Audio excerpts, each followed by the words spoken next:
दोस्तों, अभी हम हमारा सबसे पहला सी प्रोग्राम लिखेंगे।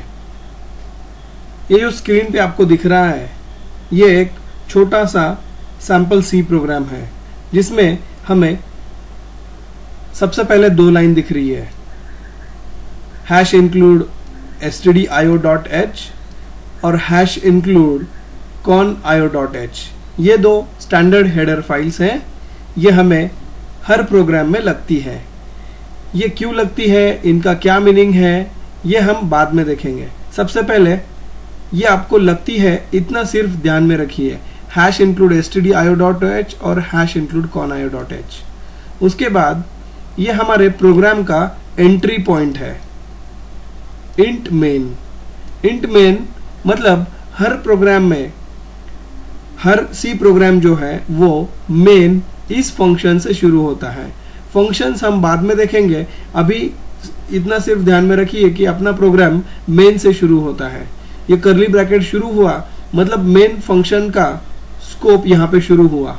ये यहाँ पे शुरू होके यहाँ पे ये एंड होता है। ये कर्ली ब्रैकेट जब एंड होता है तब ये हो गया इस मेन फंक्शन का स्कोप। तो इस 2 कर्ली ब्रैकेट के अंदर जो भी लिखा है वो 1 by 1 एग्जीक्यूट होता है। तो सबसे पहले printf एग्जीक्यूट होगा, उसके बाद ये getch एग्जीक्यूट होगा और उसके बाद ये रिटर्न एग्जीक्यूट होगा। इस तरह से ये 3 स्टेटमेंट्स हमारे प्रोग्राम में लिखे गए हैं। वैसे ही एक चीज और ध्यान में रखिए, हर स्टेटमेंट के एंड में सेमीकोलन यहाँ पे आपको दिख रहा है। ये देखिए, getch के बाद भी यहाँ पे आपको सेमीकोलन दिख रहा है, रिटर्न 0 के बाद में भी आपको सेमीकोलन दिख रहा है। तो इसका मतलब हर प्रोग्राम, हर स्टेटमेंट एंड होता है सेमीकोलन से। अभी ये जो printf है, ये printf, इसमें एक पैरामीटर, ये एक डबल कोट्स में कुछ लिखा है। मतलब printf ये एक फंक्शन है, ये कुछ प्रिंट करने के लिए, स्क्रीन पे प्रिंट करने के लिए ये printf फंक्शन यूज होता है। इसमें डबल कोट्स में हमने लिखा है हेलो वर्ल्ड एक्सक्लेमेटरी मार्क और /n। मतलब डबल कोट्स में जो भी है वो सब कुछ प्रिंट करना है। मतलब hello world as it is screen पे प्रिंट होता है, एक्सक्लेमेटरी मार्क भी प्रिंट होता है, और ये /n का मतलब है न्यू लाइन। इसको एस्केप सीक्वेंस कहा जाता है, ये भी हम बाद में देखेंगे। अभी सिर्फ इतना ध्यान में रखिए कि /n के कारण स्क्रीन पे एक न्यू लाइन कैरेक्टर, मतलब एंटर प्रेस होने के बाद जैसे अपना कर्सर वर्ड डॉक्यूमेंट में या फिर कहीं और नेक्स्ट लाइन पे जाता है, उसी तरह /n के कारण न्यू लाइन पे कर्सर ले जाने के लिए ये /n यूज होता है। उसके बाद getch मतलब गेट कैरेक्टर, मतलब ये जो कर्सर है, प्रोग्राम जब रन होता है तब वो रन होके ऑटोमेटिक एग्जिट हो जाता है, लेकिन getch के कारण वो वहां पे कुछ देर के लिए रुकेगा, वहां पे कर्सर रुकेगा, जहां पे आपको कुछ ना कुछ तो एक कैरेक्टर प्रिंट करना पड़ेगा या फिर मतलब टाइप करना पड़ेगा। जैसे आप एंटर प्रेस करोगे या फिर कुछ और कैरेक्टर प्रेस करोगे तो वो वहां पे एक कैरेक्टर रीड करने के लिए वहां पे आपका कर्सर रुकता है न्यू लाइन पे। हेलो वर्ल्ड लिख के न्यू लाइन किया, उसके बाद वहां पे getch के कारण रुक गया। उसके बाद रिटर्न 0 के कारण वो ये जो मेन फंक्शन जो भी कॉल करेगा ऑपरेटिंग, अभी हमारे केस में ये मेन फंक्शन कौन कॉल करेगा, ऑपरेटिंग सिस्टम। जब अपना प्रोग्राम कंपाइल होगा तो कंपाइल होने के बाद अपना एक एग्जीक्यूटेबल फाइल बनता है, और वो एग्जीक्यूटेबल फाइल जब हम रन करेंगे डायरेक्टली हमारे IDE थ्रू, मतलब इंटीग्रेटेड डेवलपमेंट एनवायरनमेंट, IDE मतलब इंटीग्रेटेड डेवलपमेंट एनवायरनमेंट, IDE जो स्क्रीन है हमारा उसके थ्रू रन करेंगे, या फिर डायरेक्टली हम लोग उस exe को डबल क्लिक करके रन करेंगे। तो वो जो भी ऑपरेटिंग सिस्टम कॉल मतलब हो रहा है तो उसमें जिसने कॉल किया है उसको रिटर्न 0 कर, मतलब कुछ भी रिटर्न 0 रिटर्न करने के लिए हम लोग ये रिटर्न 0, ये जब हम फंक्शंस देखेंगे तब ये रिटर्न क्या रहता है वो स्टेटमेंट हम डिटेल में देखते हैं। तो आइए ये प्रोग्राम हम कंपाइल करके देखते हैं, सिर्फ हेलो वर्ल्ड प्रिंट करने के लिए। तो सबसे पहले स्टार्ट पे क्लिक कीजिए, ऑल प्रोग्राम्स पे क्लिक कीजिए, उसके बाद डेव ब्लडशेड C++ पे क्लिक कीजिए, ये डेव C++ शुरू कीजिए। ये जो कंपाइलर है इसका IDE इंटीग्रेटेड डेवलपमेंट एनवायरनमेंट आपके स्क्रीन पे खुल जाएगा। उसके बाद यहाँ पे न्यू इस बटन पे क्लिक कीजिए। न्यू प्रोजेक्ट, हमें प्रोजेक्ट नहीं चाहिए, हमें चाहिए न्यू सी फाइल। तो हम या फिर डायरेक्टली कंट्रोल एन प्रेस कर सकते हैं या फिर फाइल पे जाके न्यू में जाके सोर्स फाइल इस पे क्लिक कर सकते हैं। इसके बाद ये देखिए यहाँ पे ये अनटाइटल्ड नाम का एक डॉक्यूमेंट खुल जाता है या फिर एक सोर्स कोड का फाइल खुल जाता है। यहाँ पे आपको टाइप करना है hash include angular bracket open stdio.h, ये एक स्टैंडर्ड हेडर फाइल है। दूसरी एक हेडर फाइल है हैश इंक्लूड conio.h। उसके बाद अपना फंक्शन इंट मेन, ये स्टैंडर्ड फंक्शन। मेन के बाद कर्ली ब्रैकेट ओपन कीजिए और ये हर बार प्रैक्टिस रखिए। जैसे ही आप कोई कर्ली ब्रैकेट ओपन करते हो तो इमीडिएटली उस कर्ली ब्रैकेट को क्लोज कीजिए, ताकि आप भूल ना जाओ कि ये कर्ली ब्रैकेट ओपन किया था वो आपने क्लोज किया है कि नहीं। क्योंकि जब आप नेस्टेड इफ लूप्स वगैरह बाकी जो हम कंस्ट्रक्ट्स बाद में देखेंगे तब हम भूल सकते हैं कि हमने कर्ली ब्रैकेट ओपन किया था लेकिन क्लोज नहीं किया, तो कंपाइलर एरर दे देगा। ये एरर ना आए इसलिए तुरंत उस ब्रैकेट को क्लोज करना है। अभी यहाँ पे आपको 3 स्टेटमेंट्स लिखने हैं। सबसे पहले वाला print F, bracket open, double quotes, hello world, exclamatory mark, /n, double quotes complete, bracket close, semicolon, enter. उसके बाद get ch, bracket open close, semicolon, enter. उसके बाद return bracket 0, bracket close, semicolon, और ये अपना प्रोग्राम टाइप हो गया। अभी इस प्रोग्राम को हम सबसे पहले सेव करेंगे। तो फाइल में जाइए, सेव इस बटन पे क्लिक कीजिए। उसके बाद डेस्कटॉप सिलेक्ट कीजिए।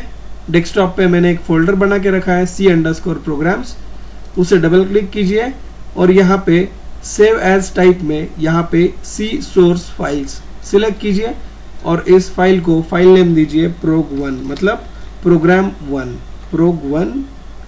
उसके बाद सेव इस बटन पे क्लिक कीजिए। इस तरह से हमने prog1.c नाम से एक हमारा पहला प्रोग्राम यहाँ पे हमने टाइप किया है। अब ये प्रोग्राम टाइप होने के बाद हमें ये प्रोग्राम कंपाइल करना है। तो आपको क्या करना होगा, कंपाइल ऑप्शन यहाँ पे आपको दिख रहा है। ये जो बटन है ये है कंपाइल ऑप्शन। जब आप इस कंपाइल ऑप्शन पे क्लिक करोगे तो आप ये प्रोग्राम कंपाइल कर सकते हो। तो जब आप जैसे ही आप इस पे क्लिक करते हो तो एक छोटा सा विंडो आपको स्क्रीन पे दिख जाता है जिसमें कंपाइलर कौन सा यूज किया है, स्टेटस क्या है, फाइल, एरर्स, वार्निंग्स वगैरह जो भी है आपको स्क्रीन पे दिखाई जाती है। आपको यहाँ पे लॉग भी दिखता है, लॉग पे क्लिक करके आप लॉग भी देख सकते हो। इस तरह से आप कंपाइल प्रोसेस, मतलब ये जो प्रोग्राम है वो कंपाइल करते समय कुछ एरर्स वगैरह या फिर जो भी आउटपुट है कंपाइल स्टेप का, उसका आपको स्क्रीन पे दिख जाता है। इस तरह से हमने ये प्रोग्राम कंपाइल किया है। अभी हम क्लोज इस बटन पे क्लिक करके ये कंपाइल का डायलॉग बॉक्स बंद कर सकते हैं। अभी उसके बाद यहाँ पे रन का ऑप्शन है, मतलब prog1.c जो हमने डेस्कटॉप पे सेव करके रखा है। डेस्कटॉप पे ये जो फोल्डर है C प्रोग्राम्स, उसमें आप डबल क्लिक करो तो जब हमने कंपाइल किया तो कंपाइल होने के बाद ऑटोमेटिक एग्जीक्यूटेबल आपको स्क्रीन पे दिख रहा है।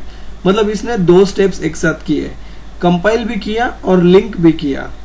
तो लिंकिंग होने के बाद कंपाइल होने के बाद लिंकिंग होने के बाद जो बनता है वो एग्जीक्यूटेबल फाइल आपके सामने आपको यहाँ पे दिख रहा है। आप डायरेक्टली इसको डबल क्लिक करके ये रन कर सकते हैं या फिर ये जो IDE है, इंटीग्रेटेड डेवलपमेंट एनवायरनमेंट, इसमें यहाँ पे ये रन ऑप्शन है, इस पे आप क्लिक करके ये प्रोग्राम रन कर सकते हो। ये देखिए जो हमने प्रोग्राम में टाइप किया था printf हेलो वर्ल्ड !n, तो ये आपको हेलो वर्ल्ड और एक्सक्लेमेटरी मार्क आपको यहाँ पे दिख रहा है। ये जो /n था इसका मतलब है न्यू लाइन। अगर मैंने ये /n नहीं दिया होता तो मेरा ये जो कर्सर यहाँ पे ब्लिंक हो रहा है वो यहाँ पे ब्लिंक हुआ होता।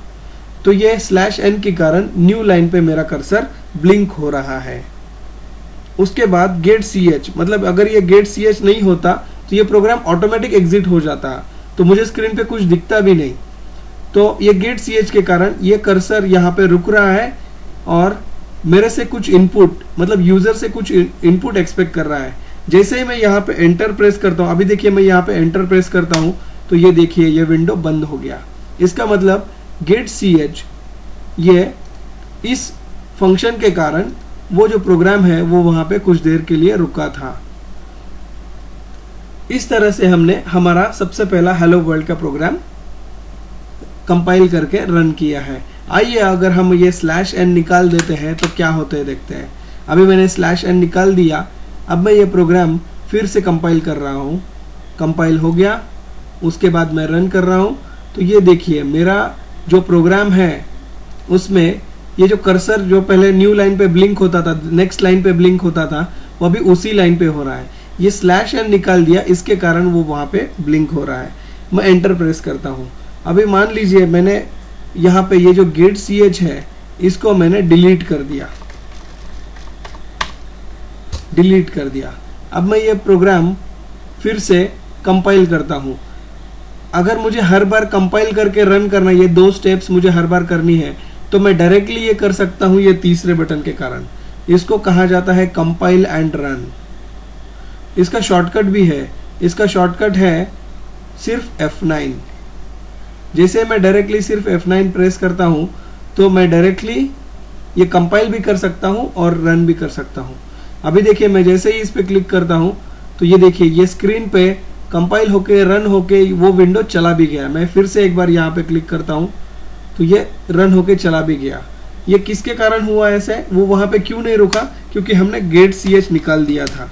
तो गेट ch का मतलब है स्क्रीन पे कुछ रीड करने के लिए रुको। गेट ch मतलब गेट कैरेक्टर, मतलब कोई तो एक A B C D या फिर कुछ भी और कैरेक्टर रीड करने के लिए स्क्रीन पे थोड़ी देर के लिए रुको। ये गेट ch के कारण वो वहाँ पे रुकता था। अभी मैं फिर से एक बार कंपाइल एंड रन पे क्लिक करता हूँ। ये देखिए यहाँ पे मेरा कर्सर यहाँ पे रुका है। ये कुछ ना कुछ तो टाइप करने के लिए यहाँ पे मुझे वेट कर रहा है। इस तरह से गेट ch के यूज के कारण हम लोग प्रोग्राम कुछ देर के लिए वहाँ पे पॉज कर सकते हैं। इस तरह से हमने हमारा हेलो वर्ल्ड का प्रोग्राम अच्छी तरह से लिख के कंपाइल करके अच्छी तरह से समझा के लिया है। धन्यवाद।